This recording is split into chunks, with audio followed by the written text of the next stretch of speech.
Are pitching in to help recovery efforts from the devastating wildfires in Maui. Now, those fires at this point we know have killed at least 111 people, thousands still missing. In some areas, hardly any buildings were even left standing. So the owners of Hukulia have Shaved Ice and Draper say that they are planning to donate all proceeds from tomorrow's sales to the American Red Cross. One of the owners telling us he saw the damage and knew he had to do something. When I saw the devastation, the news earlier this week, just my heart went out for them. I did join the Air Force, and the biggest reason why is because I wanted to help people. That was the biggest reason, and I've been in Korea, I've been in Afghanistan.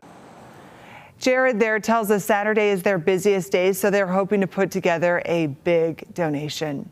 We also want to let you know that if you're looking for another way to help, ABC4 News is teaming up with the Red Cross to collect money donations for Maui victims. All you have to do is scan the QR code you see there on your screen.